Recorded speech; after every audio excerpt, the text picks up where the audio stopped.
Tensions in West Asia have sharply escalated at a time when 1 year has gone by since the October 7 attack by Hamas on Israel. Israeli military jets targeted Hezbollah's facilities in Beirut, signaling a broader conflict involving Gaza, Israel and Lebanon. As Israel intensifies its air and ground operations against Hamas, the group claims to have launched missiles at Tel Aviv, injuring 2 civilians. Amidst the violence, Israeli Prime Minister Benjamin Netanyahu commemorated the day by honoring victims of the past year's attack. With humanitarian conditions in Gaza worsening and protests erupting worldwide, the prospect of a peaceful resolution still appears elusive. Syed Absarul Hassan reports. Tensions in West Asia has escalated, particularly involving Gaza, Israel and Lebanon.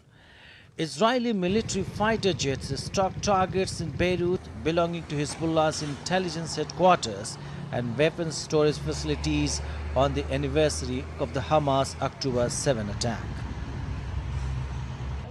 Israel has stepped up its air and ground offensives in Gaza too, launching more attacks on Hamas and command posts.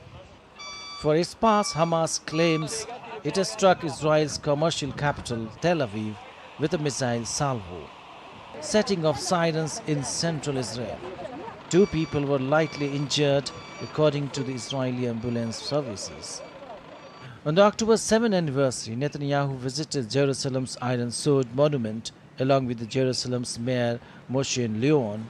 He lit a candle at the monument. On this day, in this place and in many places in our country, we remember our fallen, our hostages whom we are obliged to return, and our heroes who fell in defense of the homeland and the land.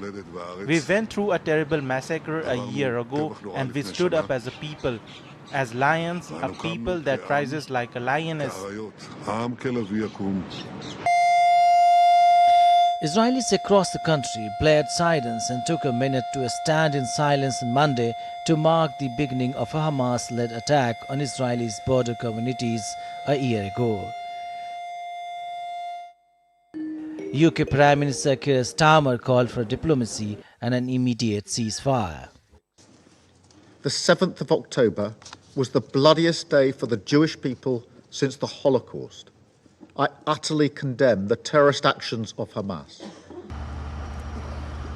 On the other hand, Palestinians are facing the dire humanitarian conditions as the Gaza Strip has been flattened in the battle between Hamas and Israeli forces.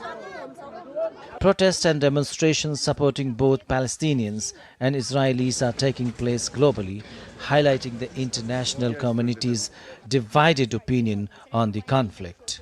While speaking to DD India, Consul General of Israel to Mumbai, Kobi Shoshani, stated that Israel is more secure today, but added that there is a long way to go.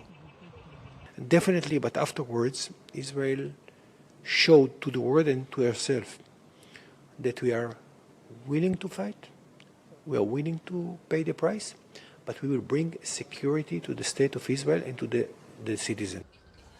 It has been 1 year since the conflict began and there is no ceasefire in sight in West Asia. The conflict has now widened to Lebanon and Iran's missile attacks in retaliation for its leaders killed in Israeli attacks have only added fuel to the fire. The ongoing tensions among Israel, Gaza and Lebanon continue to pose significant challenges for peace in the region. As violence escalates, the humanitarian crisis deepens and the prospect for dialogue seems increasingly distant. The world watches closely as the situation evolves, hoping for a resolution that prioritizes human rights and security for all involved. Syed Absarul Hassan for DD India.